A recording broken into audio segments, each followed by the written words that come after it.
Благодарам, председателе, почитувани колеги и пратеници, почитувани новинари.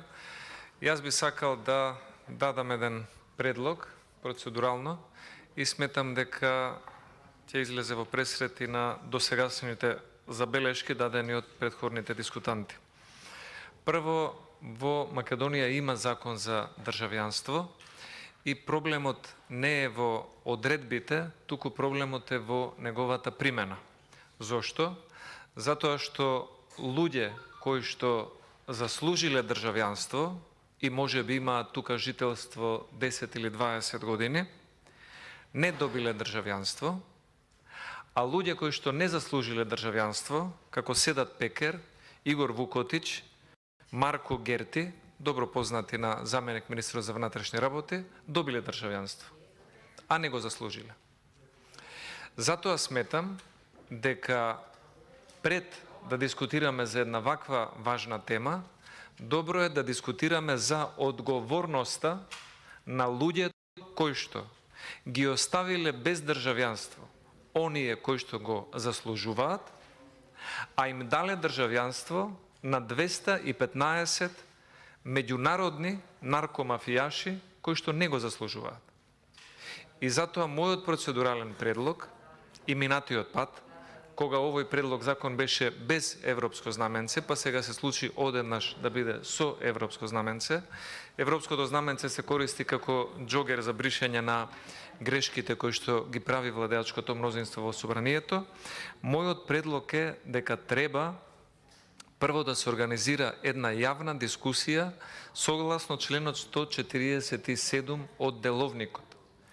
И овде покрај министерот за внатрешни работи или заменик министерот за внатрешни работи во собранието да го поканиме државјанинот Седат Пекер, да го поканиме државјанинот Игор Вукотич, црногорски мафијаш, да го поканиме државјанинот Марко Герти, исто така меѓународен мафијаш со наркотици, да ги прашаме кој им ги даде државјанствата, како ги стекна македонските лажни идентитети, кој ќе биде одговорен, а од Алијанса и Алтернатива ќе поканат, сигурен сум, 2, 3, 5 нивни жители, пријатели или кои да се други, кои што не добиле државјанство и се одбивани можеби 5, 10 или 20 години со или без некое образложение.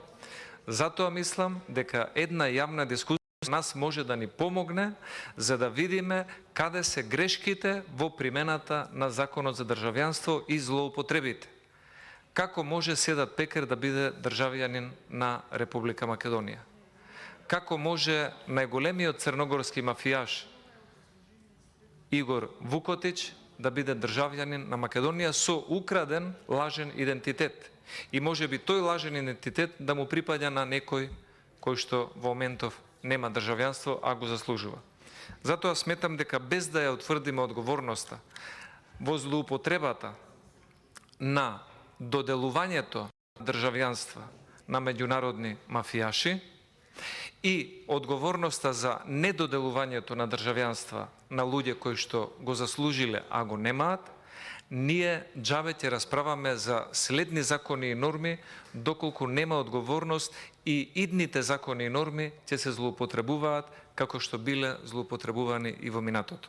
Затоа сметам дека без да се повикуваме на разни меѓународни конвенции кои добро звучат и имаат прекрасни наслови, добро е тука да се согласиме и да одржиме една јавна дискусија. На таа јавна дискусија, согласно член 147 од Деловникот, предлог законот ќе биде објавен во најмалку едно гласило во државата и ќе бидат повикани сите надлежни институции, оние кои што се занимаваат со меѓународна миграција, заштита на човекови права, тие кои што се занимаваат со лица што се апатриди или без државјанство, државните институции, па ќе повикаме и меѓународни експерти, имаме тука канцеларија на ОПСЕ, имаме канцеларија на делегацијата на Европската унија, ќе дадат сите мислење и ќе видиме што е најдоброто решение. А инаку во Европската унија нема униформирана единствена пракса за државјанство. Некои држави дозволуваат двојно државјанство, некои не дозволуваат. Некои бараат 6 години постојан престој, некои бараат 16 години постојан престој и така натаму и така натаму. Има разлика како е тоа во Шпанија, како е во Италија, како е во Словенија, во Полска, во Шведска и во други држави. Но додека не утврдиме одговорност зошто Седат Пекер е македонски државјанин и Игор Вукотич има македонски пасош, а некоја постара жена која што 20 години живее тука нема македонско државјанство, ние бесполезно ќе дискутираме за следни законски решенија, доколку одговорните за ваквите пропусти не бидат констатирани и за да можеме после било кое ново законско решение да имаме добар систем на имплементација на тие закони. И затоа ценам дека ова денешна седница треба да биде одложена, треба да биде презакажана за неколку дена од денес натаму, а во меѓувреме воопшто не е тешко и на собранието, и на комисијата, и на собраниските служби, и на надлежните министерства да организираат една сериозна јавна дискусија на која што ќе се разговара за пропустите при доделување на државјанства на мафијаши и за пропустите при недоделување на државјанства на оние кои што според законот им следува. Тоа е мојата процедурална интервенција. Сметам дека е сериозен предлог, сметам дека е деловнички основан и сметам дека со таква јавна дискусија ќе можеме да стигнеме до подобри решенија не само во нормите, туку и во примената на законите, кои што гледаме дека се најголемиот проблем во изминатиот период. Благодарам.